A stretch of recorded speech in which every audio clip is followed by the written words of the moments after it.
Qu'est-ce qui se passe quand on réduit les calories, quand on jeûne au niveau du nettoyage organique?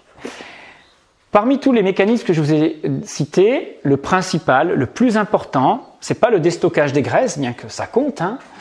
C'est pas simplement brûler des graisses. On va parler d'autophagie. L'autophagie ou autolyse, c'est l'autodigestion des tissus inutiles, et vous encadrez inutiles, de l'organisme, qui vont se déconstruire pour être ensuite recyclés. C'est ça l'autophagie. Digérer ses propres tissus inutiles dans le but d'un recyclage et de refaire à neuf la structure. En fait, c'est le grand ménage interne. Mais ce processus-là, je précise, je vous le rappelle, il se déroule au cœur de la cellule. Ok ? Il ne se déroule pas dans vos émonctoires, c'est pas une élimination de liquide, c'est pas la température qui augmente, vous brûlez pas n'importe quoi, c'est au cœur de la cellule. Alors longtemps on a pensé que l'autophagie se cantonnait à manger ses propres graisses, hein, ce qui est vrai, ça en fait partie, mais c'est un peu plus que cela. On va voir qu'il s'agit avant tout d'un nettoyage de structures protéiques et de structures cellulaires. C'est un peu comme si vous débroussaillez ce qu'on va trouver dans une forêt. Vous savez, tous les arbres morts, les parties qui sont tombées, les broussailles sèches, eh bien tout ça va être nettoyé. Et ça va entraîner de meilleurs échanges cellulaires, un retour à neuf de la cellule. Alors vous allez le voir dans la vidéo, c'est très bien expliqué. Et hier, on vous l'a expliqué aussi. Il faut imaginer que votre cellule... Alors, le prix Nobel 2016 a été décerné à un Japonais, que vous allez voir tout à l'heure, qui a travaillé et montré scientifiquement comment fonctionnait l'autophagie. Mais c'est un processus, moi, que j'ai appris il y a plus de 20 ans.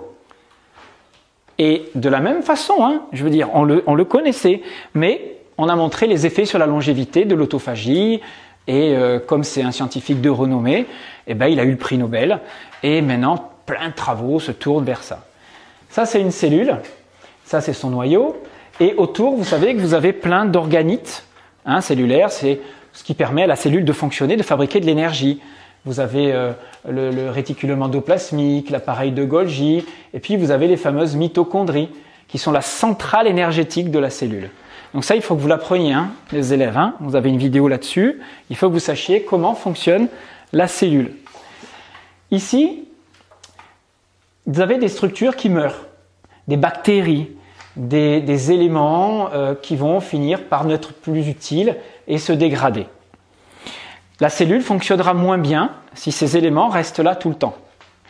Qu'est-ce que va faire cette cellule si vous lui permettez de le faire? L'autophagie n'existe qu'à la condition de ne pas être nourri en continu. Si vous faites 3 repas par jour, vous n'avez aucun moment où votre corps commence ce processus-là réellement. Alors il le fait peut-être en fin de nuit, à partir de la 10e heure de jeûne, vous voyez, mais c'est très très faible. Et il y a d'autres mécanismes qui le stimulent, comme l'exercice physique, hein, par exemple, les surrespirations, le fait d'être au froid, etc. Mais ce qui va le stimuler le plus, c'est la durée du jeûne. Ces petits éléments-là vont être enveloppés, vous avez vu hier, par ce qu'on appelle des autophagosomes, cherchez le mot exact. C'est-à-dire que vous allez avoir des structures qui vont envelopper tout ça. Et ici, vous avez des éléments qu'on appelle des lysosomes. Les lysosomes vont fusionner avec les autophagosomes. Vous imaginez comme un globule blanc qui enveloppe les déchets du corps, hein, il phagocyte, c'est pour ça que ça s'appelle phagosome. Et le lysosome, en venant se coller à la barrière ici, va autodigérer tout ce qu'il y a là-dedans. Et vous allez avoir, à la sortie, hop, de nouveaux éléments qui vont être utilisés par tous les organites de la cellule. Et ça, c'est génial. Alors, on a compris ça à un moment donné, parce que quand vous mangez au quotidien, si vous mangez déjà beaucoup de protéines, vous en consommez 70-80 grammes. Ce qui est déjà beaucoup de protéines par jour. Or, votre corps en fabrique, on s'est aperçu, pour fonctionner, il en a besoin entre 200 et 300 grammes. Et donc on s'est dit, mais c'est pas possible, on en apporte moins de 100 grammes tous les jours, et on en a 300 grammes de renouvelés, enfin de fabriqués tous les jours pour nous faire nos tissus, tous nos cellules, nos muscles, etc. Donc d'où viennent ces 200 grammes manquants? Eh bien, tout simplement de ce processus-là. On réutilise des organites morts. Et ce processus-là permet un nettoyage, donc un meilleur fonctionnement des échanges cellulaires, etc. Mais en plus économise le fait de devoir manger tout le temps et moins. Je veux dire, si vous baissez votre nutrition à 40 grammes de protéines par jour, vous n'allez pas maigrir et dépérir. Vous êtes largement dans ce qui est suffisant, puisque votre corps, à ce moment-là, si vous avez des moments de phase de jeûne, eh ben, il compensera en déstructurant de la mauvaise matière et en aidant le corps à en fabriquer de la nouvelle. Alors, qu'est-ce qui déclenche l'autophagie? À quel moment l'autophagie démarre? Eh bien, c'est pas vraiment la réalité, mais on peut imaginer qu'il y ait comme un interrupteur start-stop. Alors, est-ce que quelqu'un peut me... Ah non, je vais le faire.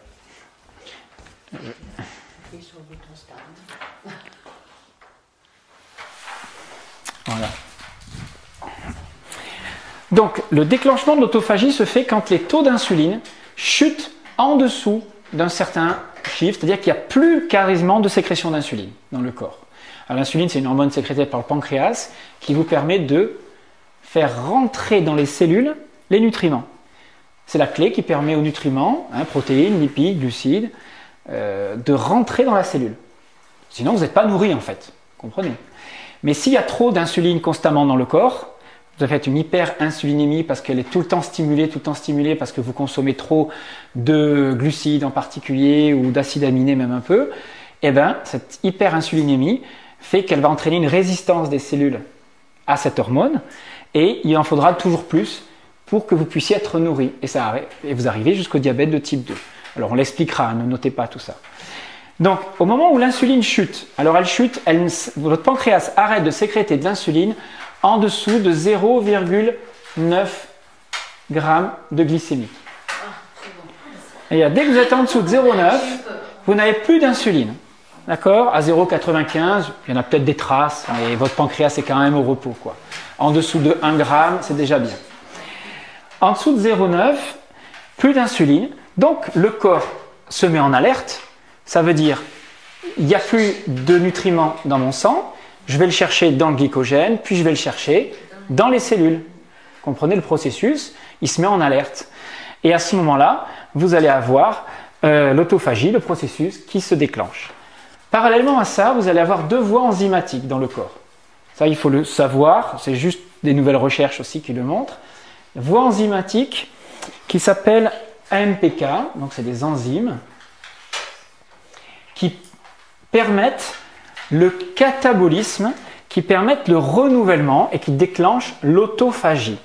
Donc AMP, ça veut dire protéine kinase activée, qui est une sorte de jauge, de repère, qui montre que lorsque les réserves sont entamées, qu'on a besoin des réserves, eh bien, le corps se met à déstructurer, à autophager, à s'auto-nourrir. Parallèlement à ça, vous avez l'autre processus parallèle qui est inverse, qui est un processus anabolique, qui est celui qui va stimuler la construction du corps. On appelle ça le système mTOR. Vous entendrez parler tout à l'heure dans la conférence, rapidement. Mais si ce système-là est constamment stimulé, par exemple, vous avez constamment dans votre corps des hormones ou des facteurs de croissance. On y reviendra là-dessus, ne vous inquiétez pas, ça c'est des choses qu'on étudiera quand on fera le vieillissement, quand on fera les maladies métaboliques, tout ça. Il faut juste comprendre qu'il y a 2 mécanismes qui se mettent en place. Un qui déconstruit et un qui construit. Catabolisme, anabolisme. Mais si vous êtes tout le temps dans l'anabolisme, par exemple, vous avez des gens qui sont culturistes, qui font de la musculation, du fitness, et pour ne pas perdre 1 milligramme de muscle, ils sont tout le temps en train de manger. Matin, à 10h, collation protéique, midi, 15h, collation, 18h avant l'entraînement, 22h, 20h, ils se lèvent la nuit pour manger. Pour faire du muscle. Donc ils stimulent ce qu'on appelle l'IGF, facteur de croissance, etc. Et derrière, ils stimulent cette voie constamment. Mais ils empêchent le renouvellement à l'intérieur de la cellule Et le risque, c'est qu'à terme, sur plusieurs années, ils développent une vraie sarcopénie, enfin un état de renouvellement qui ne se fasse pas correctement.